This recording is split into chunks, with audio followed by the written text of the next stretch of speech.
Mr. Bakhurst, you received or you will have heard in the budget that you're getting 16 million.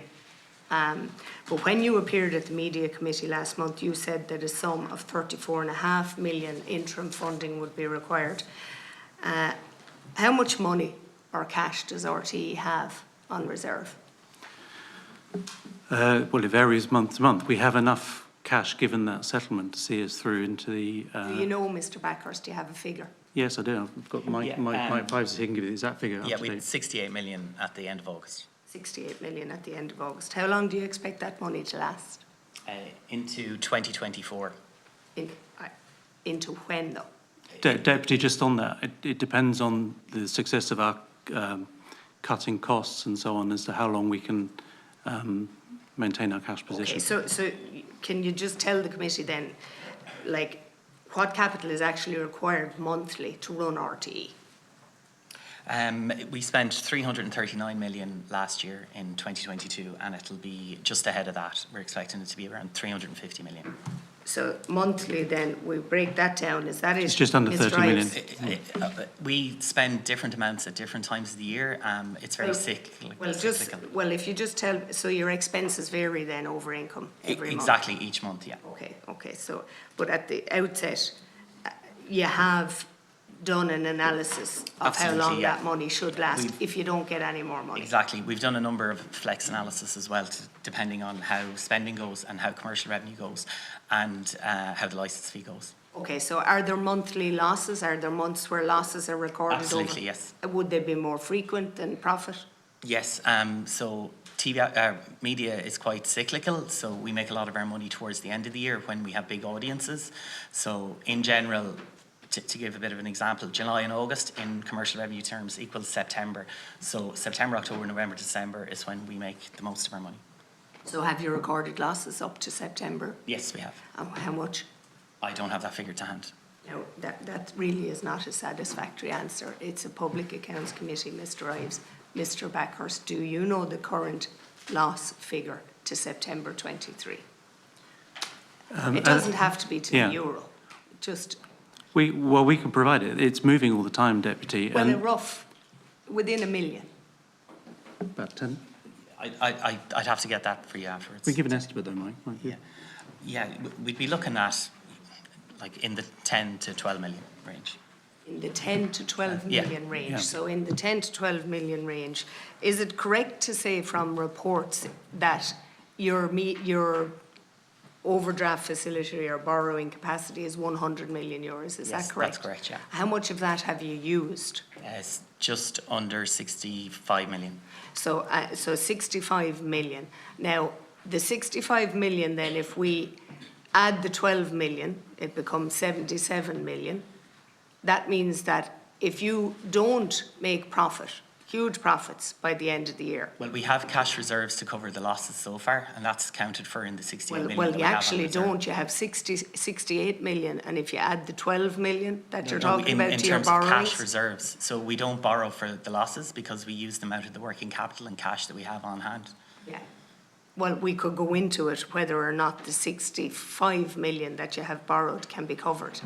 But what I'm trying to ascertain really is that we have a deficit since this whole debacle started in paying the licence fee, and the usual annual recorded figure for evasion or non-payment of the licence fee is 65 million, isn't that correct? It's 13% of people don't pay the TV licence, yes. Well, according to the reports and the accounts, it's 65 million annually.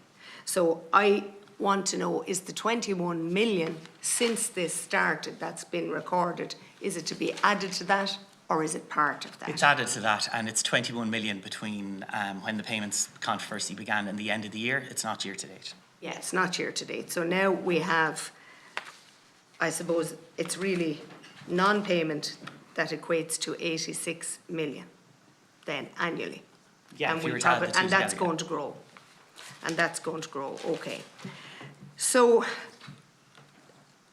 I heard you say, Mr. Bakhurst, you do not believe that RTE is insolvent. That's correct. Okay. Do you believe it will be insolvent this time next year? No, not if we get the... Well, if this trend continues. Not if we get the funding that's been suggested, So you are- and if we make significant cuts to our spend. Okay, so can I ask, when is your cut-off point for receiving that funding? When is the deadline? Well, we've done various scenarios. You know, we need it by sort of early spring next year.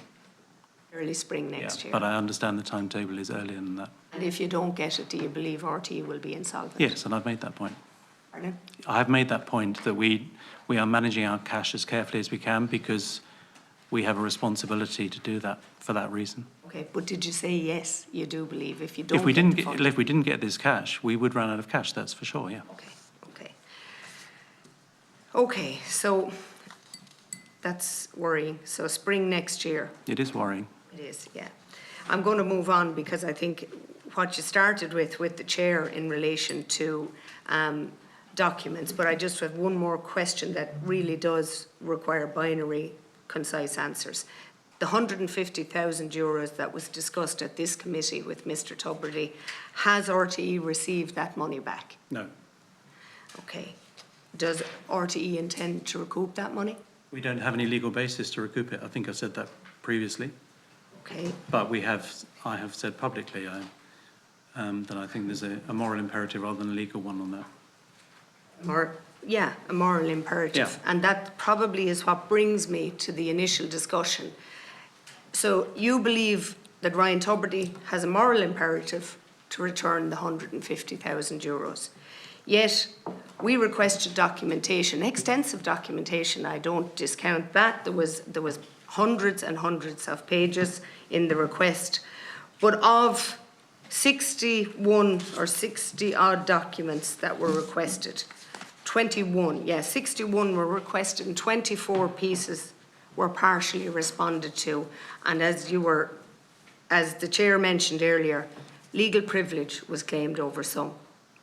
But you are standing by the fact that you received legal advice which really has nothing to do with the fact that you didn't supply the document, because there is no legal privilege over the documentation as far as the committee is concerned. But do you feel, Mr. Bakhurst, that you have a moral imperative, given that the spending in RTE, of which we've heard of for the last 4 months, definitely raises the moral compass where the public are concerned? So do you believe you have a moral imperative to provide those documents to the committee in order for us to ascertain and make recommendations so that we can maintain the public broadcaster? I believe I have a moral imperative to do the right thing, and I've considered this carefully, and I think our position is the right decision. And I think my moral imperative is sometimes not to do what I'm afraid what is being demanded by some politicians, but it's to take the right decision to maintain the integrity and independence of RT, and that's what I'll do. But I think that's kind of contradictory, Mr. Bakhurst. It's not contradictory. Well, let me tell you what you said. Yeah, and this is taken from a report that was after you appeared in front of the Media Committee. We will continue to explore how we can cut costs and maximise funding of our public services through commercial revenue, whilst also working hard to restore trust in RTE. I put it to you, Mr. Bakhurst, there can't be any restoration of trust where you are asserting a privilege that really, literally, the man on the street knows doesn't exist, is not relevant to what you're asserting. With respect, just if I could finish. If I could answer. If I could just finish. It indicates, and the perception is, that you have something to hide and something is awry. Now, that's the very statement you made to restore trust in RTE. There's nothing I would like more, but your actions do not reflect your words. And I think that is understood, and the public's perception is that you have something to hide. Respectfully. Is it not better to waive privilege and give confidence to the words that you utter day in, day out, not just here, but in the media? I'm reading it every day, that your moral compass or obligation to the public would be fulfilled in releasing those documents, because we can compel them. Respectfully, Deputy, we have released thousands of documents. We have been cooperating in every way that's possible with this committee and with other inquiries into RTE.